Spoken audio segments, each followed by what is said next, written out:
had a whole show planned out for today's episode, and then we got some real NFL news. And in the middle of July, I would not be doing my job if I did not bring up and discuss the Brandon Aiyuk news of the day, which is the 49ers star wide receiver has officially requested a trade from the Niners after failed contract extension talks, according to Mike Garafolo, ESPN's Adam Schefter, Ian Rappaport. The whole gang has reported it at this point.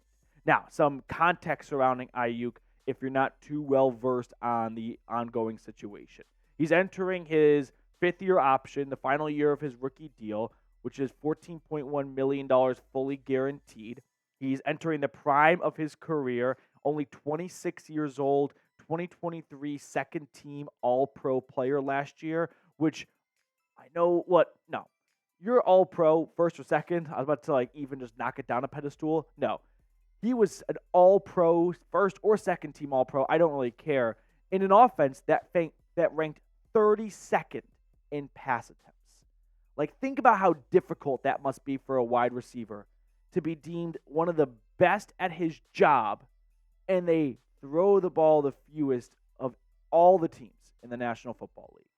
Now, as for the Browns trading for Brandon Aiyuk, it seems unlikely, but we are talking about Andrew Berry. Now, there have not been any serious connections made or leaked reports or rumors about the Browns are absolutely interested in Brandon Aiyuk, but that was kind of the case for, say, Deshaun Watson in the early goings, and then the Browns emerged as a destination. So I wouldn't just cross them off the list because they haven't been mentioned yet.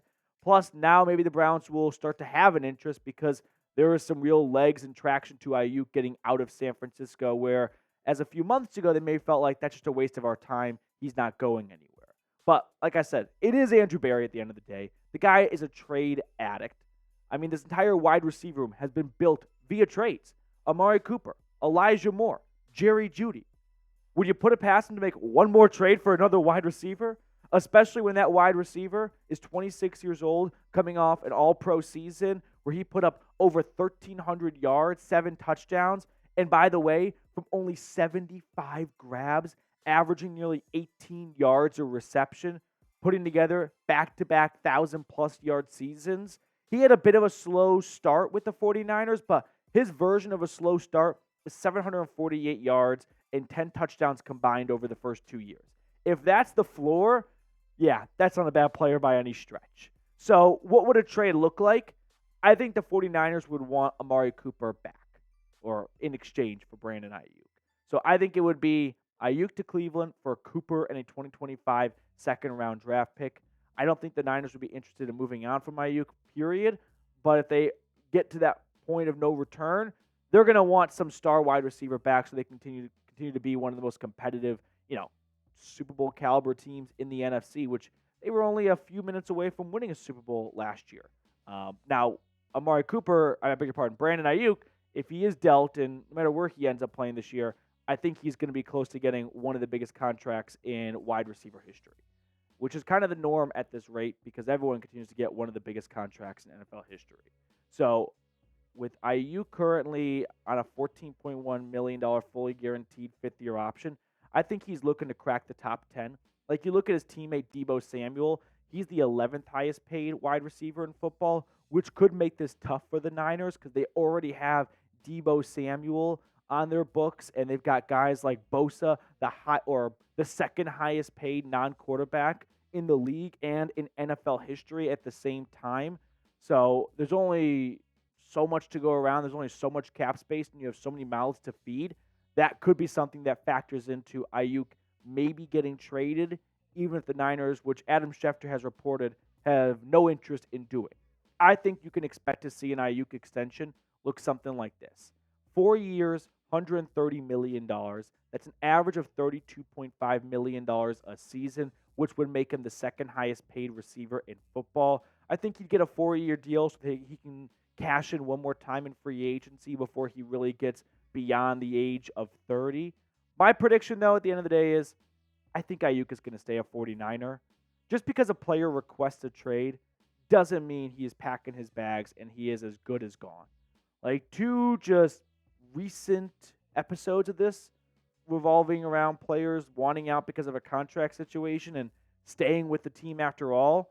Jalen Johnson, the Chicago Bears cornerback, he requested a trade at the NFL trade deadline. Bears didn't trade him.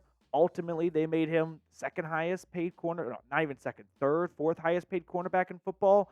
And then how about his own teammate in San Francisco, Deebo Samuel? He requested a trade last summer. Ultimately, the Niners and Samuel got a deal worked out, and everyone's happy. Maybe not the Niners, though, because he wasn't all that great last year for what they're paying him to be. Now, with all that being said, I want to get back to the original programming for today, what I intended to talk about before Brandon Aiyuk requested his trade, and I know everyone was going to want to know whether or not the Browns could be legit contenders to land him. So on tap for today's show, could we see an Amari Cooper contract extension come down next after Dustin Hopkins got that extension? And then ESPN dropped their linebacker rankings, so I want to see where they put Jeremiah Owusu-Koramoah. But a quick announcement I want to share with all of our beautiful viewers. We're going to do a Browns Report channel meet and greet Thursday, August 1st at 12 p.m. Eastern Time at Masthead Brewing Company in downtown Cleveland. So if you are in Cleveland, the greater Cleveland area, please come out and join. It'd be great just to meet some of you guys in person.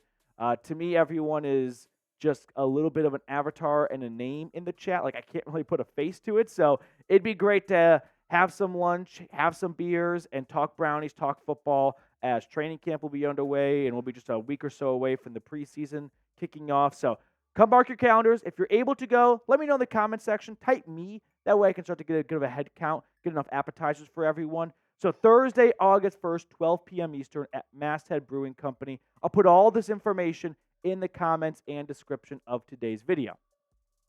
Now let's talk about Dustin Hopkins. He agreed to a 3-year, $15.9 million contract extension Monday afternoon. It was awful timing by Andrew Berry as I was getting ready to go home and play NCAA, and instead I got 30 minutes taken away because he decided this would be a good time to extend our kicker. But Dustin Hopkins has been one of the most clutch kickers for the Browns in recent memory. Like last year, he was number 5 for 5 on game-tying or go-ahead or game-winning kicks. Like, he was an insanely clutch player for the Browns last year. He had a career high near 92% on all field goals. He was a perfect 8 for 8 from beyond 50 yards. I've got no real beef or qualms with giving Dustin Hopkins 3-year, $15.9 million extension. It makes him the 5th highest paid kicker in football, so it's not like he dramatically reset the market or anything, or it's some huge overpay from Cleveland. But there are some repercussions and some dominoes, like Amari Cooper. What does this mean for Amari Cooper? If I'm Amari Cooper, and even though Hopkins was great for the Browns last year, I'd be a little pissed off at the priority order for getting these extensions done. Like, you've got your kicker locked up before the star wide receiver who made Cleveland Browns history last year, going over 1,000 yards in back-to-back seasons for the first time in franchise history, setting a single-game receiving record against the Texans, being arguably the most reliable player on offense the last 2 years. Like, I would love for that award to go to Nick Chubb, but he missed all of 2023 for the most part. It can't be a single quarterback. It's been a rotation there. The offensive line's been banged up. Maybe David Njoku, but he's had some injuries over the last 2 years as well. Like, Cooper's been the only constant. So if I'm Amari Cooper and I'm seeing my team get the kicker done before me, I'd be a little pissed off. I would. Now, the good news is I don't think that fans should look at this extension for Hopkins and go, well, now they can't extend Amari Cooper. They extended D-Hop. No, it's not one or the other. Giving Dustin Hopkins $5 million a season and change over the next few years shouldn't dramatically take away from the pool that you were willing to spend on Amari Cooper. Like, I don't think it really came down to, we've got to extend one. We can't have them both, guys. Sorry. I highly doubt that. So I don't want anyone panicking that a Cooper extension cannot be reached now because all the money is gone. No. $5 million taken away for 2024 or 2025. It's going to be okay. The biggest concern I really have is whether or not this relationship is beyond repair if Cooper is truly hurt by the Browns signing and extending Hopkins before extending him. Like, that would be my bigger fear. You know, when you watch Hard Knocks or 30 for 30s, or you listen to like interviews, for example, like Baker Mayfield was just on part of my Take the Barstool Sports podcast, and he opened up a little bit about himself and everything that went down with the Browns and the trade to the Panthers. And Baker expressed a little bit of, I guess, I wouldn't say remorse, but maybe some regret or just a more candid response looking back at the whole situation. And I wonder if this is going to be something that in a few years we look back at and go, why did it go downhill? Like, oh yeah, they extended the kicker. And then Amari Cooper said, I'm done. Like, if you guys are purchasing the kicker over me, I'm not interested in even making a compromise on a contract. Here's my number. Take it or leave it. If you don't want to pay that, I'll be a free agent after this season and I'll go sign somewhere else. I just hope that does not happen in this situation. Because Amari Cooper has been one of the best receivers in football the last couple of years. And while I don't think he's going to try and be one of the top 10 highest paid receivers in football, and you can look at the top 10 highest paid and see where Cooper may be shooting for, as he's currently ranking 20th in the NFL, my guess is he wants to jump from 20 to a little over DJ Moore's number, like come in at 21 to 22-ish million dollars a season, like maybe 22 and a half, maybe leapfrog Stephon Diggs a little bit, feel like he's closer in that territory. I mean, ultimately, I think Cooper is really seeking a 2-year extension, right? Try to get some guarantee for 2025 and 2026. Now, the original reports were the Browns were willing to give Cooper a pay raise for this year and maybe add on 1 year to his contract, but nothing more than that. So I'd be open to giving Amari Cooper a 2-year contract extension. Total $42 million a season, average of $21 million overall, guarantee $30 million. Ultimately, I think we'll probably see Cooper get a 1-year extension if there is any extension at all. But I sure hope that this Dustin Hopkins extension doesn't dramatically fracture the relationship to the point of no repair, and Cooper decides, I'll just play out this year, put together another awesome year, and I'll go sign for more money elsewhere. That's my fear at this moment. Now, for anyone saying don't extend Cooper, he's going to be 30, or he just turned 30 years old, and then next year he'll be 31 years old, get out while you can now. I'm just going to remind you that 30 is not the dramatic fall off for wide receivers like it is for running backs. I mean, just 4 guys last year alone, 31 years or older, had over 1,000 yards. Keenan Allen arguably had one of the best seasons of his NFL career, given the circumstances that were going on in LA last year. 108 grabs, 1,200 yards, 7 touchdowns. If you're watching wide receiver on Netflix, how about Devontae Adams? For all of the malarkey that the Raiders had to go through, he still had over 100 grabs, 1,100 yards, 8 touchdowns. DeAndre Hopkins, we were told, was washed after the Cardinals. And with bad Ryan Tannehill and rookie Will Levis, he's get 75 grabs, 1,000 yards, 7 touchdowns. Or how about arguably the worst quarterback in football last year, Bryce Young, still getting old man Adam Thielen to 103 receptions, 1,000 yards, 4 touchdowns. I just don't buy the fact that because he's 31, he has to be bad. No. We saw 4 guys last year put up really good numbers. And I also don't buy that he's about to fall off a cliff because Amari Cooper's maybe greatest strength is his availability. He has always been there. Go back to when he was drafted in 2015. He ranked second in games played by all wide receivers with 140, only trailing Tyler Lockett. Amari Cooper has been available his entire career. He has been reliable his entire career. This is someone I'm willing to bet on. I wouldn't make this case for everyone else. I really wouldn't. I wouldn't do it for someone like Brandon Cooks, for example. But, sorry for Cooks for catching a stray. But for Cooper, I think that's a worthy investment. So, let me know what you guys think down below in the comment section. If Amari Cooper is someone you'd like to see get extended to put a bow on this bad boy. I don't believe that there is no money available left after extending Dustin Hopkins. But I do fear that this could impact the relationship if Cooper is upset and offended that they went after the kicker before the wide receiver.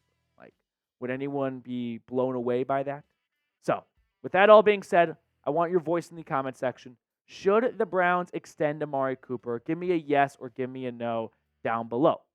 Now, I want to switch gears and talk about ESPN's linebacker rankings because they polled NFL execs, coaches, scouts, the whole 9 yards, and they had them rank all the different positions, top 10, and they just released their off-ball linebacker rankings, which included Jeremiah Owusu-Koramoah. So here are the off-ball linebacker rankings. Keep in mind, this is not a ranking from like Adam Schefter or Jeremy Fowler. These are coaches and GMs and scouts across the league. So coming in first, the 49ers' Fred Warner. Not a big surprise. He's not one, he's number 2.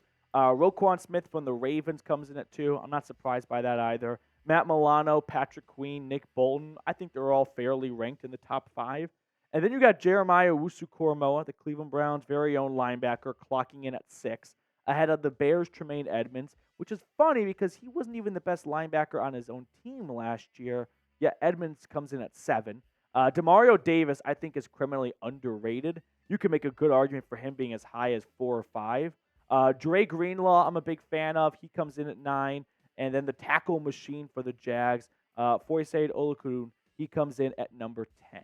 But when I saw JOK at 6, my initial reaction was a bit of a pleasant surprise. Like, not that he's not deserving of being 6, but I think fans, when they come across these articles, they kind of go into it with a bit of a premeditated anger of wherever they put my team, it's going to be criminally low. Like, I've already decided I'm ready to be offended. And when I saw JOK at 6, I was like, I'm not offended at all by this. Like, this seems like a really fair and accurate ranking. And if it's one side or the other, maybe even like a little bit higher than we probably all anticipated going into that. Now, here's what one NFC scout had to say on JOK. Tremendous athlete, runs like a corner, an NFC scout said of the 6'2", 221-pound linebacker. Finally found his stride and played with confidence.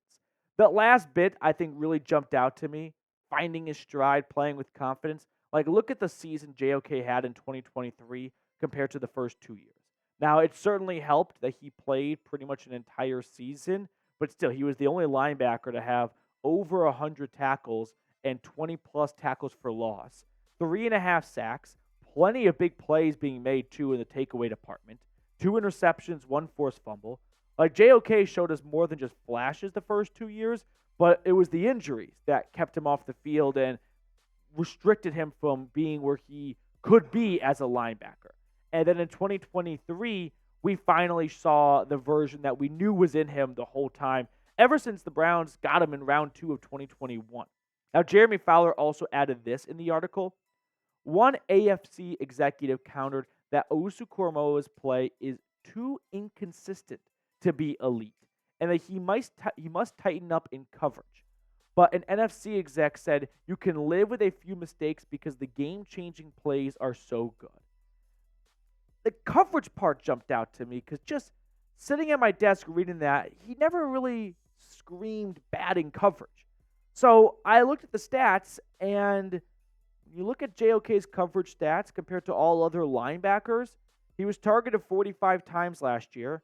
That ranked actually coincidentally 45th. So he wasn't picked on a ton, which there's a couple of factors going into that. Like, is he really, really good in coverage and no one's open, so no one throws to his man? Or is he just not in a position where he's heavily targeted by the quarterback based on the way the Browns scheme up their defense? Gave up 35 completions. That ranked 36. Yards allowed, only gave up 250, 53rd. So some guys were targeted way more than others, and that's a product of the type of defense they run or just how bad they are in coverage. But his yards per target, tied for 51st. Yards per completion, tied for 56th. So just going off the numbers here, this does not seem like some guy that's a huge liability in coverage. Now, before we wrap up today's show, I do want to show some love to recent subscribers here at the channel. Big Sly, Cameron Kennedy, Tony Lopez, William Storm. Thank you guys so much for subscribing. If you want a shout out on a future episode of the Cleveland Browns Report, hit the sub button down below. Now, reading on more from this, an NFC exec wrote, many of us scouts loved his ability coming out of the 2021 draft, but we're concerned with his size. But he's overcome that, and he makes plays all over the field. You can live with the lack of instincts in some areas because he's a playmaker with a quick trigger to the ball. I mean, there's a lot of truth to what that NFC exec had to say. His PFF grades from last season ranked 18th out of 82 qualifying linebackers with an overall grade of 75.3. Now, if there is a knock against JOK, it is probably the size, which restricts him from being healthy his entire career, picking up more bumps and bruises than your average linebacker, and also maybe not the most stout or best run stopper, truly meeting a guy in the middle of the hole and taking him backwards, goal line situations, stuff like that. But JOK's speed still allows him to fly into gaps and make tackles for loss and stops. Like, I don't want you guys to see that and think, oh, he's bad at run stopping. No, it's just probably not one of his best strengths when it comes to meeting a running back in the hole, in the gap, and making sure that he does not gain another yard. So if there is one thing you can nitpick, that could be it. But all around, I love this player, and I love him for the Browns, and I want to see him continue to be a Cleveland Brown for a long, long time. Now, if you had to pick one of the two players we talked about on today's show to extend, who would it be? Amari Cooper or JOK? I kind of hate myself for asking this question because I don't even like answering this question because it's so tough, because I want door number 3 to open up, which is just all the above. And I go back and forth, but man, JOK feels like a really special player that's going to be a good foundational piece of this defense for years to come. And this Browns franchise and team has been searching for a leader in the middle of the defense for a long time, like JOK. Now, before we get on out of here, if you want to get your hands on this Browns t-shirt combo, then go to chatsports.com/CLE combo. I put that link in the comments and description of today's video. It's 40% off, so it's a great way to get some new Browns gear in your closet without breaking the bank. So go to chatsports.com/CLE combo to get this Browns t-shirt combo where you get not one, but 2 shirts 40% off. I've taken up way too much of your time as it is, so let's pick a card and get you guys on your way. Mr. Reed, which card do you want to go with? Ace of Spades. Ace of Spades. I like that. I'll meet you downstairs. Give me King of Spades. All right. Come on. Come on. I think this has happened 2 straight videos now. Ace of Clubs. Oh! And I swear yesterday's video, whoever was producing said Ace of Spades, and it was Ace of Clubs. No way. It was either yesterday or the day before. So, tough break. Bad beat right there. Call SVP. All right, that will do it for us on today's episode. Thank you all so much for tuning in. Enjoy the rest of your day. And if you've not liked the video, make sure to do so. And go Brownies.